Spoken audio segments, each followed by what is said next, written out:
당신은 지금 이 순간 누군가의 눈에 어떻게 비춰지고 있을까요? 혹시 당신이 아무렇지도 않게 던진 말 한마디가 그 사람의 마음속에 어떤 상처를 남겼는지 생각해 본 적이 있나요? 아니면 반대로 당신의 진심 어린 말을 가볍게 여기며 당신을 만만하게 보는 누군가로 인해 힘든 시간을 보낸 적은 없으신가요? 우리는 살아가며 수많은 사람과 대화를 나누고 그 대화 속에서 자신을 표현합니다.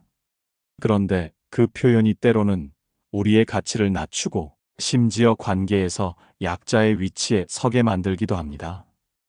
혹시 이런 경험을 떠올리며 마음 한구석에서 뜨거운 감정을 느끼셨다면 오늘의 이야기는 바로 당신을 위한 것입니다. 오늘 우리는 이런 말에 대해 이야기하려 합니다. 이 말이란 우리가 무심코 내뱉었지만 결국 상대방에게 이 사람은 만만한 사람이다라는 인식을 심어주는 말들입니다. 우리는 때로 친절하고 이해심 많은 사람이 되고자 노력하지만 그 친절이 오히려 만만함으로 오해받아 다른 이에게 이용당하는 상황을 경험하곤 합니다. 어느 날 한 회사에서 일하던 영주는 동료들과의 관계에서 특히 어려움을 겪었습니다. 모든 일을 스스로 해결하려 애썼고 동료들의 요청도 거절하지 못한 채 항상 도움을 주었습니다. 제가 해드릴게요. 괜찮아요. 제가 조금 더 하면 되죠. 영주의 이런 말들은 처음에는 주변 사람들에게 신뢰를 주는 듯 보였습니다. 하지만 시간이 지날수록 동료들은 그녀를 당연하게 여기기 시작했고 자신의 책임조차 영주에게 떠넘겼습니다. 결국 그녀는 과도한 업무에 지쳤고 정작 자신이 힘들어질 때에는 아무도 도움의 손길을 내밀지 않았습니다. 이처럼 우리가 쓰는 말 한마디는 단순히 언어적 표현에 그치지 않고 우리의 이미지와 관계에 깊은 영향을 미칩니다. 특히 사람들에게 만만하게 보인다는 인식을 심어주는 말들은 우리의 노력과 진심을 왜곡시켜 관계를 왜곡된 방향으로 이끌 수 있습니다. 그렇다면 왜 이런 말들이 문제일까요? 첫째로, 이런 말들은 우리의 가치를 스스로 낮추는 결과를 가져옵니다. 괜찮아요. 제가 할게요 같은 표현은 상대방에게 지나치게 친절하고 관대한 인상을 줄 수 있지만 그 이면에는 자신을 낮추고 상대방을 높이는 태도가 담겨 있습니다. 이런 태도는 처음에는 호의로 받아들여질 수 있지만 시간이 지날수록 이 사람은 내가 무엇을 해도 받아줄 것이다라는 인식을 심어줄 위험이 있습니다. 둘째로, 이런 말들은 상대방에게 책임을 회피할 여지를 제공할 수 있습니다. 영주의 사례처럼 누군가가 자신의 일을 떠넘길 때 우리가 이를 수용하는 말로 대처한다면 그들은 자신이 감당해야 할 책임을 당연히 우리가 대신할 것이라고 생각하게 됩니다. 이 과정에서 우리의 부담은 점점 커지고 상대방은 책임감을 잃게 됩니다. 셋째로, 이런 말들은 우리의 감정을 억압하는 결과를 초래합니다. 우리가 괜찮다고 말하면서도 사실은 전혀 괜찮지 않은 경우가 많습니다.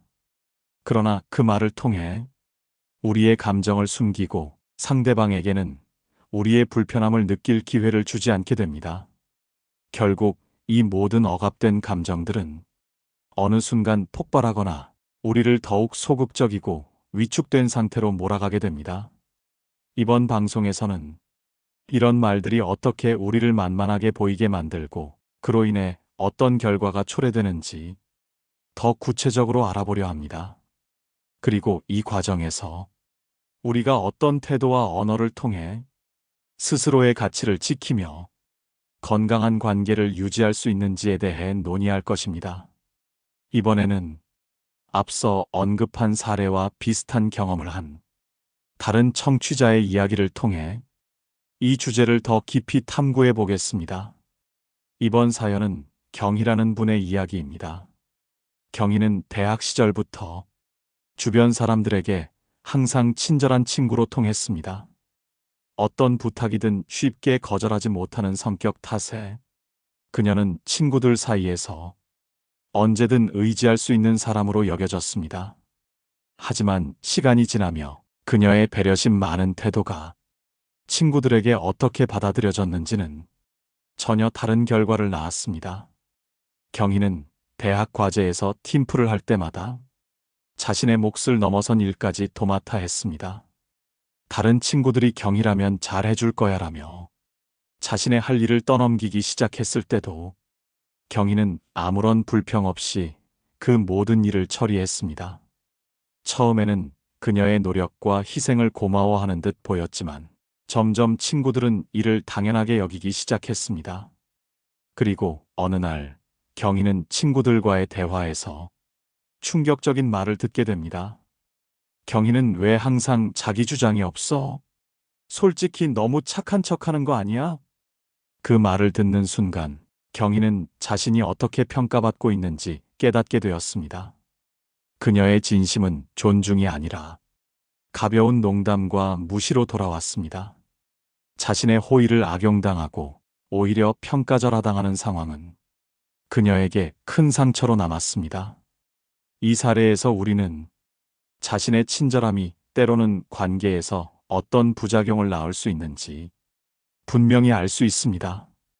그렇다면 경희가 겪었던 문제는 어디에서 비롯되었을까요? 첫 번째 문제는 경희가 자신의 한계를 명확히 하지 않았다는 점입니다. 사람들은 상대방의 태도와 행동을 통해 그 사람의 경계를 자연스럽게 인식합니다. 하지만 경희는 어떤 상황에서도 괜찮아요, 제가 해드릴게요라는 말을 반복하며 자신의 한계를 드러내지 않았습니다. 이로 인해 주변 사람들은 경희의 호의를 끝없는 자원처럼 받아들였던 것입니다. 두 번째로 경희는 자신을 표현하는 데 서툴렀습니다. 자신의 불편함이나 어려움을 솔직하게 말하지 못한 채 모든 부담을 혼자 떠안으려 했습니다. 이는 그녀 스스로를 더욱 고립시키는 결과를 낳았습니다. 친구들이 그녀의 고충을 이해할 기회를 잃었고 결국 관계는 더욱 왜곡된 방향으로 흘러갔습니다. 세 번째로 경희는 자신의 가치를 다른 사람들의 인정에 의존하려는 경향이 있었습니다. 우리는 모두 누군가로부터 인정받고 싶어 하는 욕구를 가지고 있습니다. 하지만 그 욕구가 지나치게 강할 경우 자신의 필요와 감정을 억누르면서까지 타인의 기대에 부응하려 합니다. 경희의 경우 그녀의 노력은 친구들에게서 인정받기 위해서였지만 결과적으로는 오히려 그녀를 만만하게 보는 시선을 불러왔습니다. 이와 같은 문제들은 단순히 경희 개인의 성격에서 비롯된 것이 아니라 많은 사람들이 일상생활에서 경험하는 보편적인 문제라고 할 수 있습니다. 청취자 여러분도 혹시 경희처럼 누군가의 부탁을 거절하지 못하거나 스스로의 한계를 표현하지 못해 힘든 상황에 처했던 적이 있지 않으신가요? 이런 경험이 있다면 그것이 관계에서 어떤 영향을 미쳤는지 한번 떠올려 보시길 바랍니다. 이번에는 이러한 문제들을 해결하기 위한 구체적인 방법에 대해 이야기해 보겠습니다. 그 시작은 우리의 언어와 태도를 바꾸는 데 있습니다. 자신의 한계를 표현하지 못하거나 타인의 기대를 지나치게 수용하는 태도는 관계를 복잡하게 만들고 결국 자신의 가치를 떨어뜨릴 수 있습니다. 이번에는 이러한 상황을 개선하기 위한 구체적인 방법에 대해 이야기해 보겠습니다. 첫 번째로 가장 중요한 것은 자신의 감정을 존중하는 것입니다. 우리는 때때로 상대방의 기대를 충족시키기 위해 자신의 감정을 희생합니다. 하지만 이는 결국 자신을 소모시키는 결과를 낳습니다. 가령 친구가 도움을 요청했을 때 자신이 감당할 수 없는 상황이라면 미안하지만 이번에는 힘들 것 같아라고 정중히 말하는 연습이 필요합니다.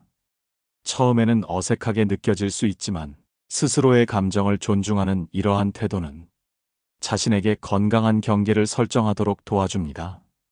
두 번째로 적당한 거절을 배우는 것입니다. 우리 사회에서는 거절하는 것을 상대방에게 상처를 주는 행동으로 간주하기 쉽습니다. 그러나 모든 부탁에 응답하는 것이 결코 건강한 관계를 만드는 방법은 아닙니다. 예를 들어 회사 동료가 반복적으로 자신의 일을 떠넘기는 상황을 가정해 보겠습니다. 이때 이건 내 몫이라고 생각해. 내 일도 처리해야 해서 도와주기 어려울 것 같아라고 명확히 말한다면 상대방은 당신의 태도를 존중하게 될 것입니다. 오히려 이러한 거절이 당신의 책임감을 보여줄 수도 있습니다. 세 번째로, 대화를 통해 관계를 정리하는 방법을 익혀야 합니다. 우리는 종종 갈등을 피하기 위해 문제를 회피하려는 경향이 있습니다. 하지만 이것은 문제를 더욱 키울 뿐입니다. 경희의 사례에서처럼 친구들에게 자신의 고충을 솔직히 털어놓았다면 관계의 방향이 달라질 수도 있었을 것입니다. 예를 들어, 내가 많이 도와주고 싶었지만 가끔은 내 마음도 힘들어질 때가 있어. 우리 함께 나누며 해결하면 어떨까? 라는 대화는 상대방에게 당신의 진심을 전달하는 좋은 방법입니다. 네 번째로, 자신의 가치를 스스로 확인하는 노력이 필요합니다. 타인의 인정에 지나치게 의존하는 사람일수록 자신의 가치를 낮게 평가하는 경우가 많습니다. 이를 개선하기 위해서는 자신이 잘한 일이나 성취를 기록하며 스스로를 칭찬하는 습관을 들이는 것이 좋습니다. 가령, 오늘 직장에서 성공적으로 마무리한 프로젝트, 친구와의 약속을 잘 지킨 일 등을 떠올리며 나는 충분히 괜찮은 사람이다라고 스스로 다짐해 보세요. 이런 작은 노력들이 쌓이면 자기 확신이 점차 커지게 될 것입니다. 마지막으로, 타인의 반응에 지나치게 휘둘리지 않는 법을 배워야 합니다. 우리는 종종 타인의 말과 행동에서 자신의 가치를 판단하려 합니다. 하지만 상대방의 행동이 언제나 당신의 진정성을 반영하는 것은 아닙니다. 예를 들어, 누군가가 당신의 거절에 실망하거나 불쾌해한다면 그 감정은 전적으로 그들의 몫이지 당신이 책임질 부분이 아닙니다. 자신의 판단과 선택을 믿는 태도를 유지한다면 오히려 더 단단한 관계를 형성할 수 있습니다. 이제 청취자 여러분께 질문을 드려보겠습니다. 혹시 지금까지 누군가에게 자신의 감정을 억누르며 지나치게 맞춰준 적이 있으신가요? 그렇다면 오늘 이 방송을 들으면서 자신의 태도를 조금이라도 바꿔볼 용기가 생기셨나요? 우리가 자신을 존중해야만 타인도 우리를 존중할 수 있습니다. 이번에는 실생활에서 이 원칙을 적용한 또 다른 사례를 이야기하며 관계의 긍정적인 변화를 살펴보겠습니다. 앞서 자신을 존중하고 관계에서 건강한 경계를 설정하는 법에 대해 이야기했습니다. 이번에는 이러한 원칙을 실생활에서 어떻게 적용할 수 있는지 더 구체적인 사례를 통해 살펴보겠습니다. 한 가족의 이야기를 떠올려 보겠습니다. 민주는 결혼 후 부모님과 자주 마찰을 겪었습니다.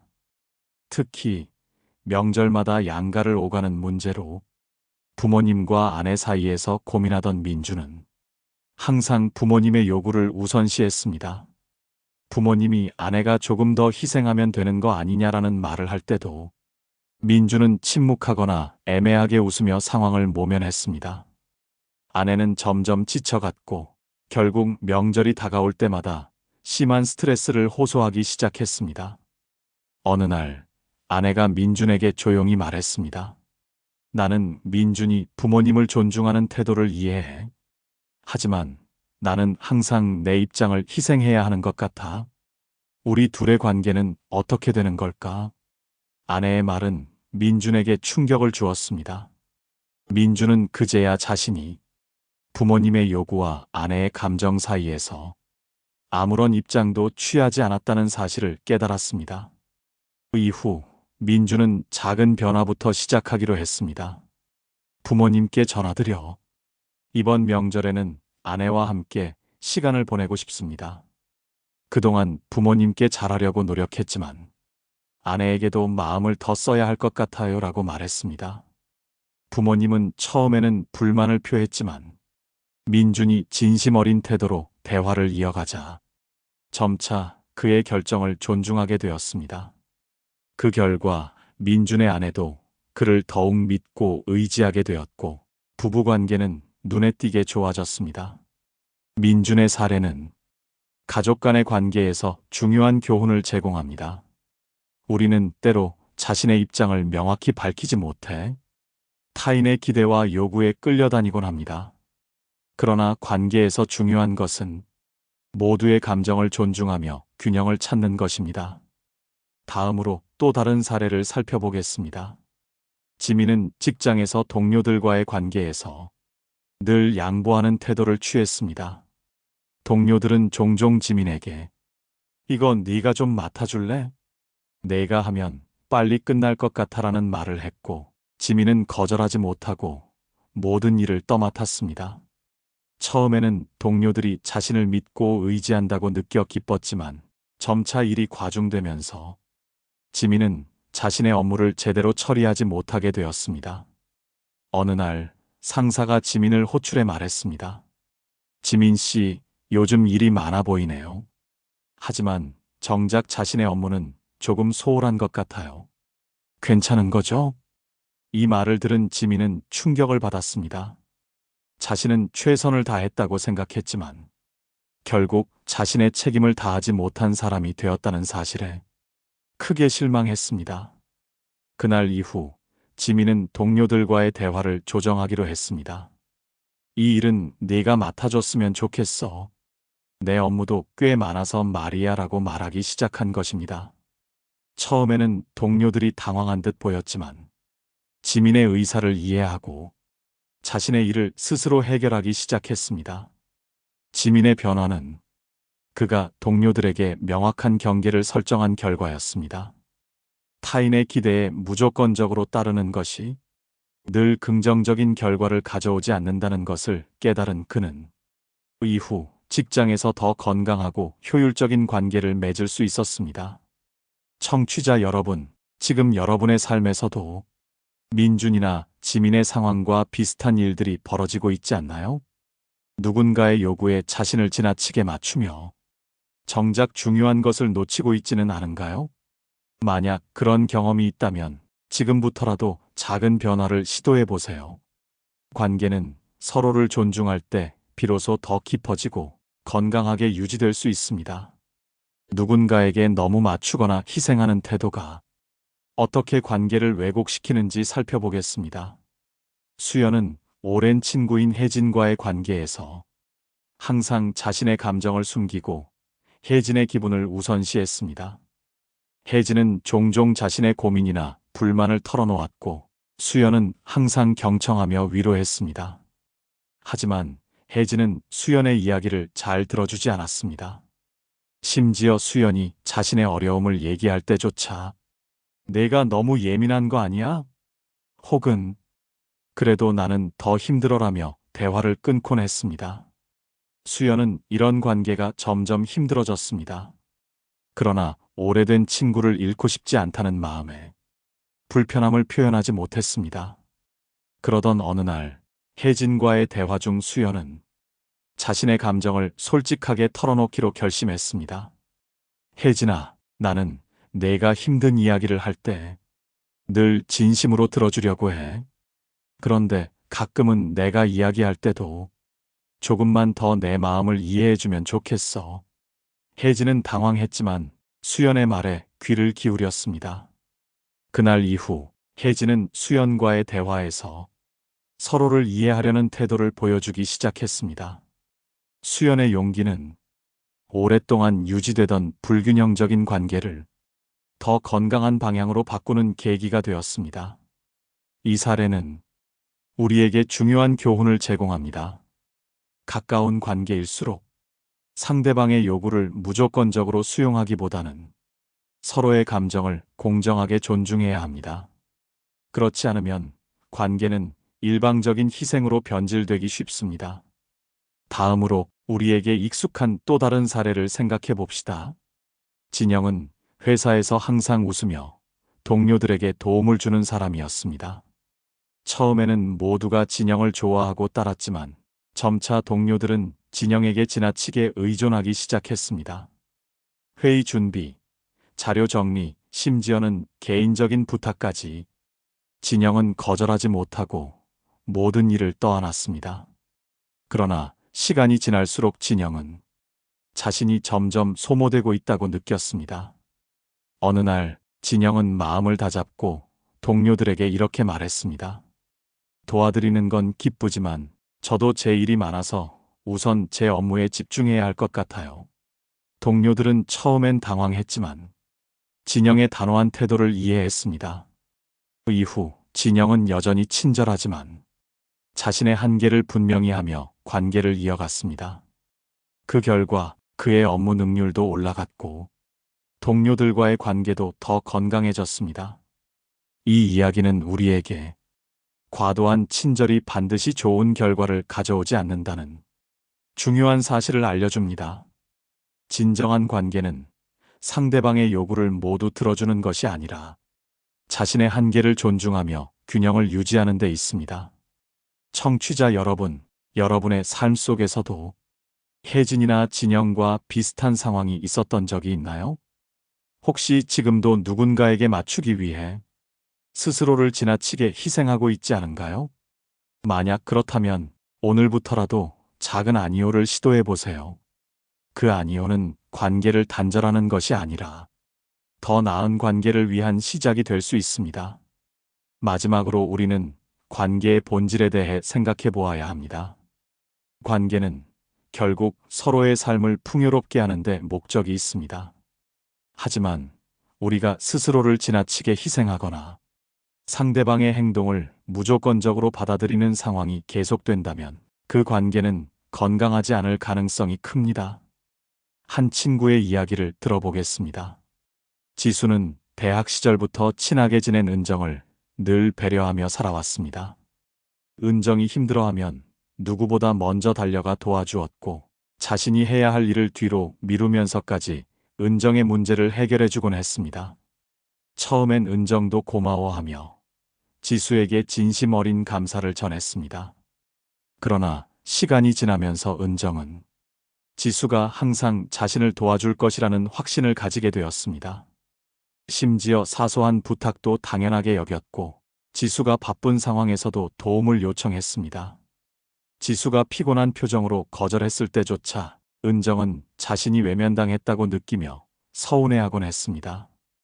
결국 지수는 자신이 지쳐가고 있음을 깨달았습니다. 친구를 도와주고 싶었던 자신의 선의가 어느 순간 부담으로 변해버렸기 때문입니다. 지수는 은정과 솔직히 대화하기로 결심했습니다. 은정아, 나는 너를 정말 아끼고 도와주고 싶어. 하지만 내가 항상 너를 도울 수는 없어. 나도 내 삶이 있고 때로는 나 자신에게 집중해야 할 때가 있거든. 너도 스스로 해결할 수 있는 부분은 직접 해보는 게 좋을 것 같아. 처음엔 은정이 서운해했지만 지수의 말이 진심임을 이해하기 시작했습니다. 그 후 은정은 자신이 할 수 있는 일은 스스로 해결하려고 노력했고 지수 역시 마음의 여유를 되찾았습니다. 그들의 우정은 더욱 성숙한 관계로 발전했습니다. 이 이야기는 우리가 관계에서 너무 많은 책임을 짊어질 때 그 관계가 오히려 왜곡될 수 있음을 보여줍니다. 우리가 선의로 시작한 행동도 지나치면 상대방에게 의존을 키우거나 우리를 소진시키는 결과로 이어질 수 있습니다.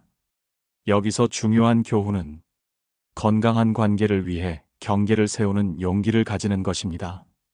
상대방이 우리의 도움을 당연하게 여길 때 우리는 그 선을 분명히 해야 합니다. 이 과정은 때로 불편하거나 상대방의 반발을 불러올 수도 있습니다. 하지만 장기적으로 볼 때 이는 서로를 더욱 존중하고 이해하는 관계로 나아가는 길입니다. 철학자 칸트는 이렇게 말했습니다. 인간은 타인을 수단으로 대하지 말고 목적으로 대해야 한다. 이 말은 관계에서도 그대로 적용됩니다. 우리는 서로를 이용하거나 기대기에 앞서 서로의 독립성과 자율성을 인정해야 합니다. 마지막으로 여러분에게 한 가지 질문을 던지고 싶습니다. 지금 여러분의 관계는 서로를 풍요롭게 하고 있나요? 아니면 어느 한쪽이 지나치게 희생하고 있나요? 이 방송이 여러분의 관계를 돌아보는데 작은 힌트를 주었길 바랍니다. 여러분의 이야기를 댓글로 남겨주세요. 오늘 방송이 공감이 되셨다면 좋아요와 구독으로 응원 부탁드립니다. 항상 시청해주셔서 감사드리며 더 좋은 영상으로 보답하겠습니다. 깨달음의 광장이었습니다.